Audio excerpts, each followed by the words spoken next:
Hello everybody, welcome back to Kanga TV, home of North Melbourne fans, and welcome to a fresh video here on the channel. Brad Klibansky is back once again, a fan favourite. He is here to talk all things North. There's been a lot of action at Arden Street over the past couple of days, from injuries to suspensions and potential movement at coaching level as we approach the end of the 2025 season. We're going to jump right into that chat in just a moment, but before we do, just a quick one. Kanga TV caps are back. They have been out of stock for a while, and I'm very, very excited to bring pre-order back. The link is in the description down below. I can't thank you guys enough for all the support, as always, for me and for the channel. And it's crazy to be heading over to the games and seeing some of you walking around your Kanga TV caps. There are 4 designs. The pre-order will be open for a week from today, so don't miss out. It is open for a limited time only. Thank you for all of those who can and do purchase the cap. It supports the channel so much and the growth of the channel, and like I said, it wouldn't be here if it wasn't for you guys. Anyway, that's all from me. I won't waste any more time. Let's jump straight into the chat. Enjoy. Guys, Brad's back on the channel. Brad, I think you're one of our favorites here. You're definitely one of my favorites. I'm sure a lot of the audience can speak. Welcome back to the channel. Thank you, Mans. Thank you, Kanga TV. I always enjoy coming and joining you on the channel. So thanks for having me once again. Always love chatting footy.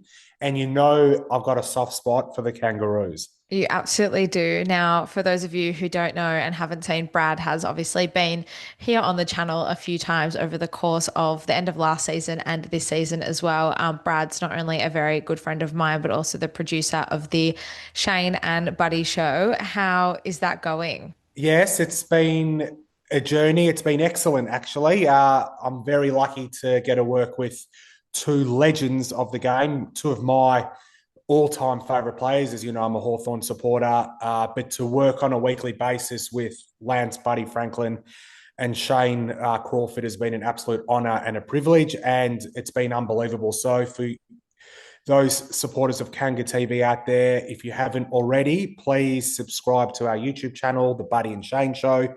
Would love your feedback, positive, negative, always happy to hear it, but it's been wonderful. And yeah, looking forward to big last few weeks of the season, and hopefully we'll be back in season 2026.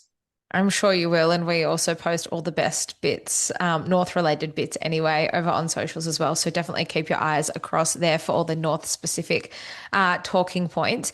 Speaking of North, that's what we're here to do. It's been a crazy sort of 36 hours for North fans over at Arden Street. And so I just called you up last night and said, can we just have a chat about everything going on? Because I need to wrap my head around it and I need someone to talk to about it. So I know that I can always count on you, Brad, for a little bit of North talk. I think we'll start off with the biggest story, arguably, that came out of the St Kilda game for us anyway, was Nick Larkey.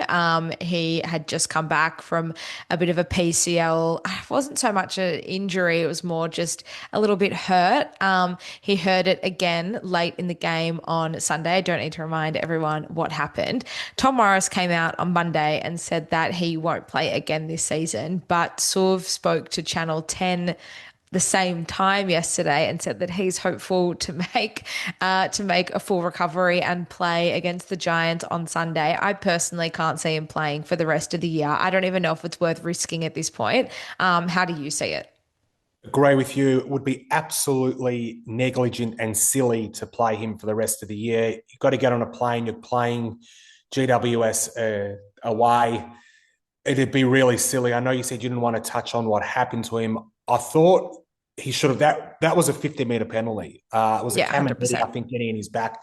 Absolute joke. Like, that was Caminiti didn't mean to hurt him. He made him earn it. But I thought he was really stiff. That was definitely a 50-meter penalty.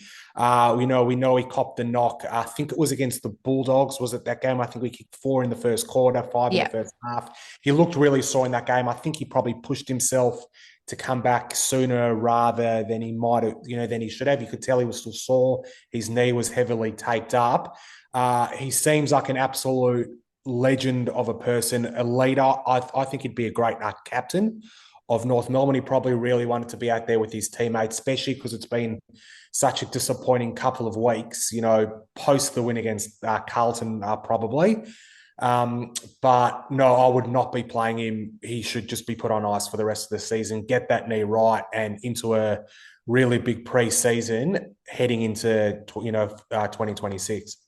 I think the forward line for the rest of the year is going to be looking really, really interesting. It's probably been our most stable part of the ground throughout the season. It's definitely been the best functioning part of the ground as well. So it's likely that sort of, and we don't have any confirmation from the club at the point of recording, but we'll find out probably closer to the game on Sunday where sort of sits and if he'll play or not. We also will be without Paul Curtis for one match, and the club have decided not to challenge the suspension. Given our horrific track record at the tribunal this season, I'm not surprised that the club have opted not to challenge, especially because it's just the 1 week. But a lot of people have been talking about similar incidents that have just been given fines. And it's a lot of talk about North tax when it comes to suspensions and the MRO. I think a week is probably fair for Curtis. He was obviously suspended for 3 weeks earlier this year. It was just a really silly, unnecessary act. And like I said, given our track record challenging these suspensions throughout the season, it doesn't surprise me that the club's opted to save the cash and just let him sit out for the week. Agree with you. I know what the tax is like. We've got a player by the name of James Sicily at Hawthorn who absolutely cops a tax, similar to Toby Green at the GWS Giants. I agree with you. Did he deserve a week? Yes, but the issue is the inconsistencies of the AFL. You touched on a few previous incidents similar. There was one, I think, Libba against Ashcroft when they played against Brisbane, exactly the same. Sam Darcy, I think, has done it a couple of times only a few weeks ago against the Adelaide Crows, and he copped a fine. The issue, like I said, is the inconsistencies. And I know Greg Swan, who is an incredible employment by the AFL, he's already started. That's going to be one thing that he's going to bring in. The tribunal stuff's going to change quite a lot. The incident that Curtis copped a week for, that deserves 1 week. If you hit someone off the ball, if you hit someone high, just lock it at a week. The issue is, and why North Melbourne supporters are angry and a lot of supporters get angry, is the inconsistency. So hopefully that'll be fixed next season. I actually thought Cam Zurhaar was a lucky boy. That incident that he got off when he came off the bench, jumped off the ground and took Rowan Marshall high, that, in my opinion, is worse than the Curtis incident. And he's just a very lucky boy that Rowan Marshall didn't get hurt or concussed. With those type of incidents, it's what happens afterwards. So had Marshall get concussed or hurt, Zurhaar's suspended for 4 or 5 games. But the fact that Marshall didn't get hurt, he gets off. And I know the way Zurhaar plays, he's a fair player. He's a hard player, but his intention is often to hurt. Not in a bad way, but he can often push the boundaries. And that was an incident. He came off the bench and his sole intention was to hurt Marshall, because you see he jumps off the ground. He didn't have to do that. So I think that was worse than the Curtis one, and Curtis is the one that's going to miss a week. I think what Zurhaar did was worse than the Curtis tackle earlier in the year when Curtis got 3 weeks.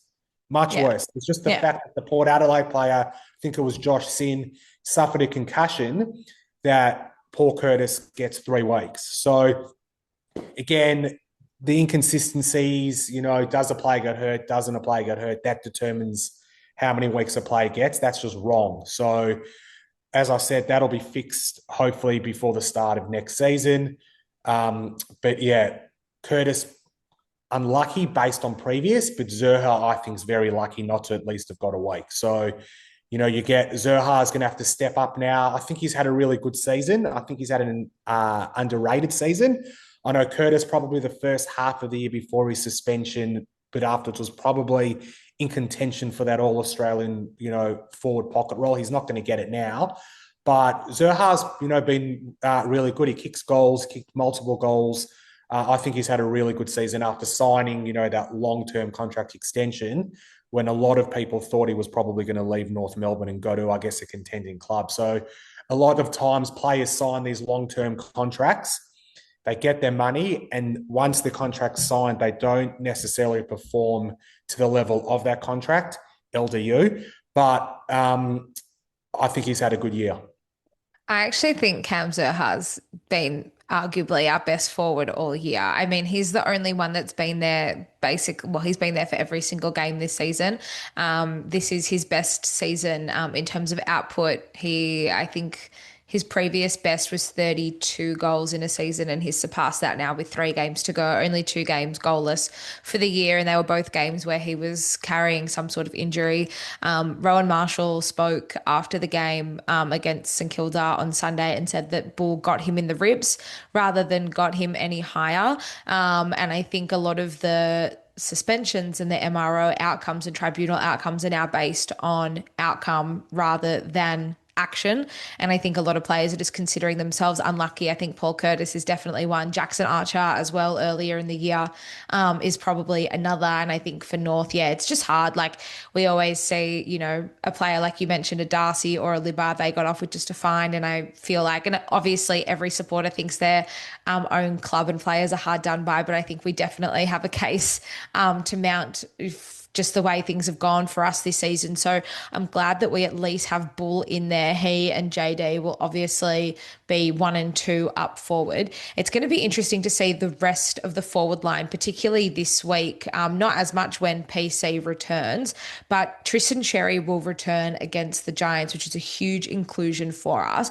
I think, and we were speaking about this yesterday, I think Bryn Teakle's been great in the last 3 weeks. And I think that Bryn Teakle, it's not just what he offers in the ruck. He can hold his own nicely in the ruck, but his marking around the ground is excellent. And I think he would actually be a really nice second option to Jack Darling. And I also think that would benefit JD. I've said this so many times throughout the season, when Jack Darling is allowed to play 100% of game time up forward, that's when he's able to flourish. He had for him season high 3 goals against the D's. He played forward 100% of the game time. So I would like to see us do that again.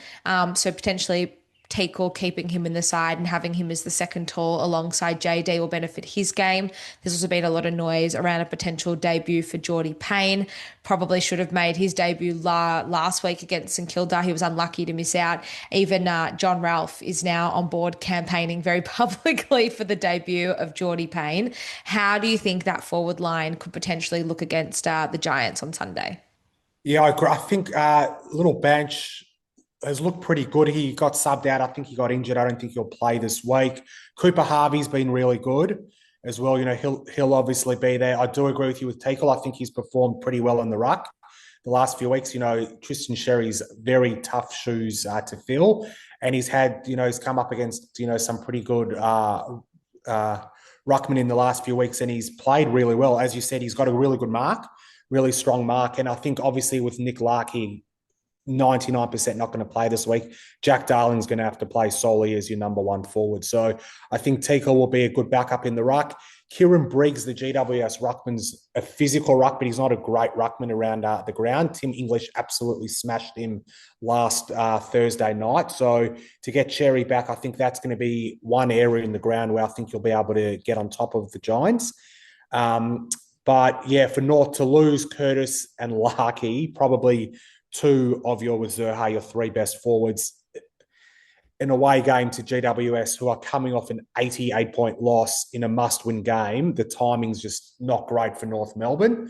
But again, it's going to open up an opportunity, for, someone to come in, maybe a Geordie Payne. I think, he kicked, it was 6 goals, 2 in the VFL recently. So he deserves his opportunity to come in. But the last 3 weeks of the season now for North Melbourne is a chance to get a look, hopefully, of, some younger players who haven't necessarily played a lot this season. I've liked what I've seen from Dersma the last few weeks. He's pushed back after playing quite a lot as a forward. He's got a lot of potential to be a quality AFL player. Unfortunately, this year hasn't gone to plan for him, probably his first 2 years. But he was, I think, number 4 draft pick a couple of years ago. Hawthorn took Watson with pick 5, the pick afterwards. And I know North Melbourne, probably could have taken him as well. You have Curtis and Zerha there, but Dersma's got a lot of pressure on him. But what a lot of supporters need to understand is when you're playing the role that he's been playing in a team who doesn't win It's really difficult, especially because he was played as a forward. But I like the move of him further up the ground. I think as a wingman, he could probably spend a bit of time on a wing as well. Dylan Stevens started the season really, really well. His second half of the year has been quite poor. Bailey Scott in and out of the team all year. Like there's a spot on the wing there for someone. Why not Zane Dersma? Yeah, I completely agree with you. I still think there are a lot of magnets that can be shuffled. And I think the bones of this side and the side that's eventually going to start to charge up the ladder, I think the bones are there, but the positions that they end up playing is probably still TBC, and there's probably room for a little bit of movement. One player that I hope doesn't move again and retains his spot in the midfield is Harry Sheezel. 70% CVAs on the weekend. It was his best game for the year, without a doubt. It looked like we got our old Sheezel back. He's one of both of our favourites, of course. Do you think that keeping him in the midfield, not just for the rest of the year, but long term, is the right move for him? Absolutely. It's a tough one with Harry because he's such a talented player. You can play him across half back, as we saw, when he started his career. His junior footy days, his best position was a half forward. He kicked a lot of goals, pushed up into the midfield. He had 20 touches, I think, in the first half against St Kilda. He needs to spend the majority of his time in the midfield, like you said, probably 70%. He gets a lot of balls still across half back. He pushes back into defence. I think he'd be better suited forward of centre. He does need to kick more goals. He's kicked a couple of goals this year, but he needs to be kicking more goals. But as a midfielder, again, North Melbourne's midfield, the names on paper look really good, but they just haven't performed this year. They're pretty good in the clearance, but after clearance, they're not great. They don't work hard enough defensively. Luke Parker, since he's gone into the midfield, has probably been your most consistent midfielder this year. LDU has his quarters and halves here and there, hasn't really put together a strong batch of consistent four-quarter games, especially since he signed his big contract. Georgie Wardlaw's had an interrupted season, unfortunately, with his injury. He needs a massive preseason. I love him. I think he's got a massive future. He's had his concussion issues, his hamstring issues. The hard thing with him is you're not going to be able to change the way he plays. It's just the way he plays. Will Day from Hawthorn is exactly the same type of player, where the way their bodies are built, they play the way that they shouldn't, but you can't stop it. So that's just going to be his career. But he needs a massive preseason. He's the one next year. If he has a big preseason and can get really fit, him, LDU, and Sheezel is a really good starting three. I think Tommy Powell's had a pretty good year. He started really well, had a bit of a drop, but I think his last month or so has been really strong. He gets a lot of the ball, just has to work a bit on his disposal. But the young talent are there, and these are all high draft picks. I think Tommy Powell was picked 12 or 13. Harry, we know, was a top 5 pick. George was, a really high draft pick as well. It's time that these North Melbourne, I guess, youngsters, they are still quite young, but next year they've all been in the system, 3+ years. So I know we say this was going to be North's year, and we spoke after North beat Carlton. And you were on top of the world. North Melbourne supporters were on top of the world. It was the week before you played Hawthorn. And I thought Correct. It was going to be a close game when you played Hawthorn. And since that game, it's just been an absolute disaster. I spoke to you, on this channel and said, North Melbourne, if they don't win at least 7.5 games by the end of the season, after that Carlton game, it's a really disappointing season. And I get they've been in games and they could have beaten St Kilda and they drew to Brisbane and, they should have beaten Fremantle. But gone are the days, I think, for North Melbourne of, what we like to call honourable losses. Because this is now the 6th consecutive season, sorry to tell you this, Mans, that North Melbourne are going to finish in the bottom 3.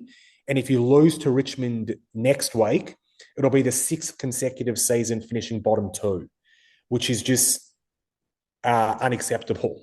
And the 6th consecutive season winning under 5 games. Yeah, I agree with you. And I think the wheels have definitely fallen off since we last spoke on the channel. It was the day after the Carlton game. I think one thing that's really important to note is and I've spoken about this a lot on the channel this year, between Carlton games this year, there was very minimal injury, very minimal suspension, and the core sort of 16 to 18 players were there. There were a couple of changes to the fringe here and there, but not too much disruption to the overall structure of the side. Pretty much since the Carlton game, we've had so many injuries to so many of our key players. There's been a lot of disruption in the side, and I think we can often underestimate the beauty of consistency amongst the core, maybe not 23, that would be ideal, but amongst the core sort of 16 to 18 players on a week to week basis. Making unnecessary changes really disrupts that. And I think that we are so desperate to see the side improve and perform well. And don't get me wrong, I am as much on that bandwagon as anybody else supporting the club. But there is a real beauty in rewarding the side as a whole for, competitive performances. And that's the way you build confidence in the group. So I think that's probably taken a toll on us as well. And it kind of, when it rains, it pours. I mean, every single week there's been something that's come out of the side, and we've lost quite a few key players for lengthy periods of time to injury or suspension, particularly in the last 5 weeks. So I do agree with you. That Richmond game now, I think we're looking as a must win. I had the St Kilda game as a must win, to be honest. And I know it was our most competitive performance since the Carlton game 5 weeks ago. But even so, to lose that in a position where we really were coming really, really hard. And it was our game to win, I think, in the last quarter on Sunday against St Kilda. Once again, it just fell at the final hurdle. So obviously there's not much you can really do about the opposition this week in the Giants over in Canberra, but you just got to do absolutely whatever you can to put yourself in a position to win. But then look over to Hobart the following week and that fixture against Richmond. I think all of us are sort of sitting here thinking it's a must-win game. There's really no excuses. And I'd hate to think of the fallout if we don't show up for that. Yeah, 2 weeks to go before the end of the season, that Richmond game, home game in Tassie, that is, as you said, a must-win game. The end of last year, North Melbourne were really disappointing. I think you had Hawthorn beat you by about 20 goals in the wet in Tasmania. I think you had another 15-goal loss as well. It was a really disappointing end to 2024. Can't happen again this year. Like the St Kilda game, like you said, you probably should have won that game in the end. And you're not going to beat GWS this week. If you can get within, they're a 2 to 3 goal better side per quarter than you guys. If you can get within 8 goals, I think it'll be a good effort. But that Richmond game, if you lose to Richmond in Tassie, I don't even want to think about what will happen. Clarko's not going to get the sack, but the media will come down pretty hard on you guys, because the reality is this season, I think I saw a stat between the top 9 and the bottom 9 sides. The last 35 games have been played between top 9 and bottom 9. The top 9 sides have won 34 of them, and the only one was when Sydney beat Freo at the SCG, when Sydney were 10th and Freo were 9th. The media are going to start looking at ways. They're going to look for these type of stories, because the last few rounds of the season, there's 6 to 7 horrendous games per week. There might only be 1 or 2 good games in the run home now, where the media are going to look for these stories. And I know Clarko is in the gun of a lot of them. I don't know if, I'm sure most of your Kanga TV fans watch all of the footy shows. The agenda setters is one that, you've got Kane Corns and Caroline Wilson on there, who, a lot of North Melbourne supporters probably don't like, but, they've been really hard on Clarko a lot this season. And if you drop that game to Richmond, you just know what's coming. Yeah, I actually don't want to think about it, to be honest. Let's get over this week first and then we'll tackle that one. Brad, just one more quick one before I let you go. Just having one eye on 2026. There's been a couple of reports that have come out. I think Tom Morris again reported this yesterday, that Patch Adams, who was much loved player at North Melbourne and has been part of our coaching lineup since 2019, is apparently without a contract ahead of next season. He is the midfield coach. I've actually said, I think I spoke to Josh on Further North about it at the start of the season. I'd probably be looking at that contract even then and thinking it's probably time for a little bit of a change. We just spoke about before how many talented names we do have in that midfield rotating through there week in, week out. And on paper, it looks just absolutely unstoppable. But the reality is we just aren't able to get the best out of our midfield mix at the minute. What do you think the future holds for Patch? And would you be surprised if, he was one to depart the club at the end of the season? Yeah, he's been at the club, I think, for 6 years now. I think he stood in for David Noble when David was sacked. Is that correct? That's correct. So the Yeah, King of Marvel game, it was his first game in charge as and caretaker coach. he's a much loved person at the club. He obviously played at the club as well. Heart and soul player. I do think it's time for a change. 6 years in that type of role is probably enough. He comes across as a great guy. I'm sure he'll get another role in footy down the track. But yeah, definitely time for a change. The young players probably need a new voice now, and they probably do need a change. If he's the only one, you probably can't go into next season with the same group of coaches, especially, that you're going to finish bottom four, you'll be bottom three yet again. So, it's unfortunate for Lee, like I said, much loved person, but, his time's probably up, but he's the type of person who'll be able to find a job at another club as well. And it's probably time for him as well. He might think the same thing as well.